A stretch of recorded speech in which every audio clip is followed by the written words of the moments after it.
Dr. William L. Johnson, the third chaplain here at Christian Hospital, and I am so happy to bring to you our morning meditation. As every week we gather, every opportunity we have to share with you these messages, it is important for me to communicate unequivocally that you are loved, you are appreciated, and you are irreplaceable.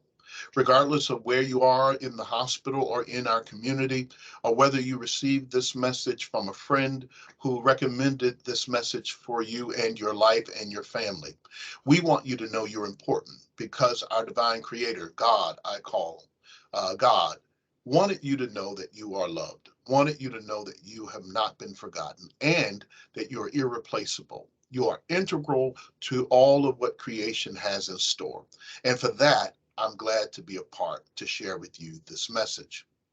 We share these messages of inspiration and encouragement in order to help each of us as we journey along the way. We realize that we are passing through. None of us know exactly what's going to happen from each day, each moment to the next. But what we do know is that as we share and journey with one another, we are encouraged by the strength we give to each other, and we do it in such a way that we are strengthened one to the other by what we hear, what we feel, and what we experience together along the journey. So thank you for giving us your time this morning.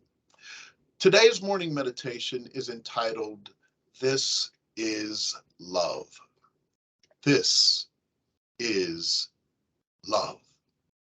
Yep, this is love. We have been overwhelmed in our lives, in our lifetimes, really, by everything that describes what love is, from one thing to another.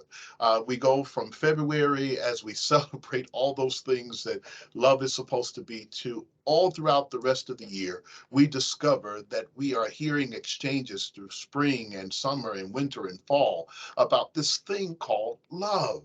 And we know that it's multifaceted in its definitions. We have heard people talk about love, but we've also experienced it in our lives in one form or fashion.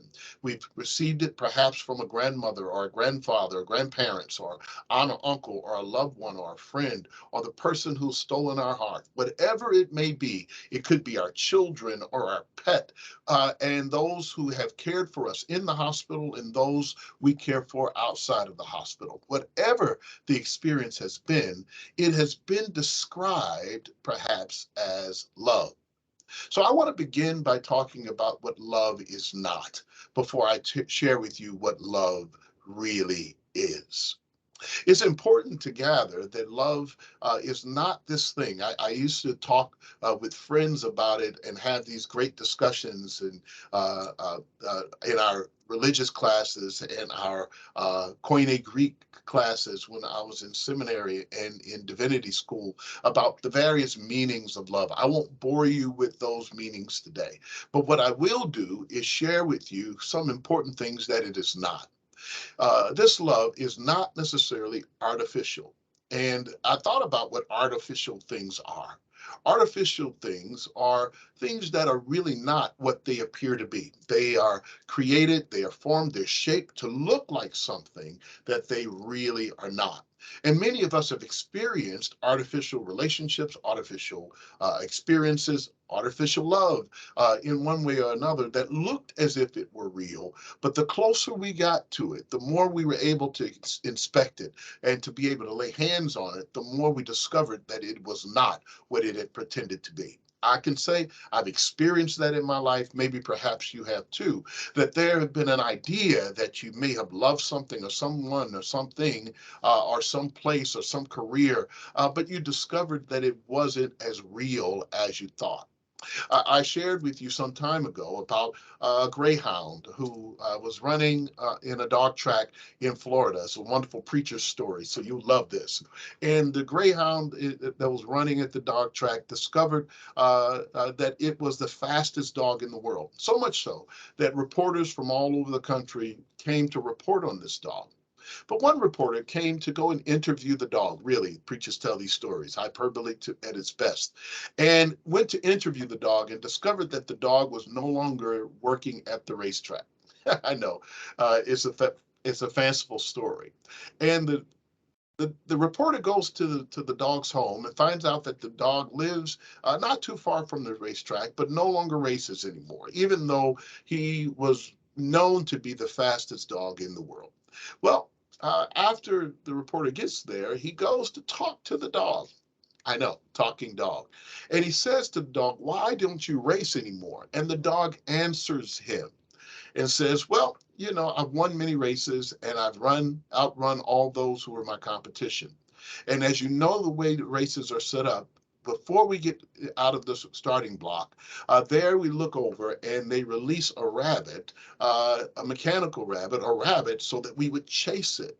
And so that one day I ran so fast chasing that rabbit, I outran my competition and I caught up with the rabbit. And I discovered that the rabbit wasn't real."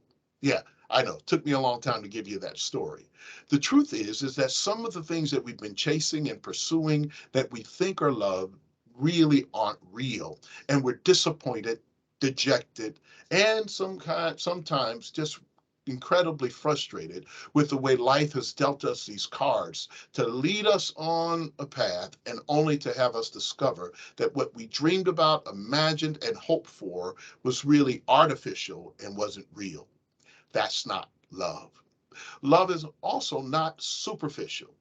And superficial things, I think if I would share by definition, I think but I like telling these stories anyway, are like having something that has had a thin coat of paint on it. It is on the surface, it looks like what it ought to be. But if you scratch the surface, you'll discover that that thing is only superficial, it's not real.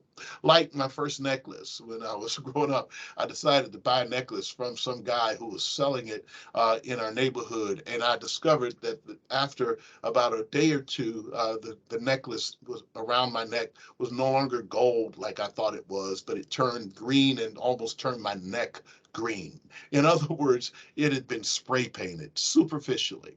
And sometimes what we experience in life with other people, with our dreams, with things we imagine in the lives of those who are stars, the lifestyle we think that they're living, all the things that we think are from celebrities and otherwise that we think are aspirational in their nature, things, the lifestyle we want, big home, big car, big life, and think that equates to happiness and love, we discover it does not. It's only superficial. That's right, superficial. Well, love is not those things. But love, my friends, is something more poignant. It is not something that we can come up with that's artificial or superficial. It is not something that when we try to love and when we give it, we end up sharing love in many of the ways in which we receive them. If we receive artificial love or superficial love, we end up giving it back in much the same way. Not wanting to, but often being in our survival mode. That's what we do. I won't love them because they have not loved me rightly, and I will not give them better than I've received. That's the way our world operates, unfortunately. But that's not the way God wants us to operate, and that's not the way we should operate. We should not be in the place where we are not loving rightly because sometimes we have loved wrongly. Yep, loved the wrong thing, loved it at the wrong time, and loved it in the wrong way. Yep, I said it, I'll say it again. We've often found ourselves victim to the fact that we've loved the wrong thing at the wrong time in the wrong way. And sometimes we can love the right thing at the wrong time in the wrong way. Whatever it may be, that combination may be, we know we have not loved rightly. But to love rightly means to love not artificially, not superficially, but sacrificially. Yes, I said it. In a culture and in a world where everyone seems to try to figure out how they can get the best for themselves, they have forgotten that God, the one who created us, loved us sacrificially. And for those of us, even in my faith tradition, who find ourselves trying to get more and using our faith traditions to get more, we have forgotten that such love from God calls us to love sacrificially. Now, that's tough to do when it looks like everyone around us is getting ahead and no one is considering our feelings. No one's considering how it impacts us. But it is one of those things that reminds us that love does not count those kinds of costs, but it loves freely, freely received, freely given, freely shared. It is one of those things that's really important for us to know. To be loved and to love is the greatest gift of all. And so wanted to share this with you in your going and in your coming, in your interaction with your loved ones and your friends and with strangers. Try to be generous with your love. Love don't cost a thing. Someone once wrote a book and shared a story, but it's really true. To love gives back to you more than it can ever take from you if you love rightly. For sacrificial love calls and challenges your creator to love you back with the same fervency you've loved others and loved yourself. So, thus, the great commandment, as you find it in the good book, in the Torah, and in the gospel lesson. What is this great commandment? To love God with all your heart, all your mind, all your soul, and all your strength, and to love your neighbor as yourself. Loving God, loving neighbor, loving you. That's the way you love rightly. And this, my friends, is love. I love you. We love you. And we want you to know you are loved, you're appreciated, and you're irreplaceable because you're valuable in the eyes of your creator and you're valuable in our eyes as well. Have a great week. Have a great day. Take care.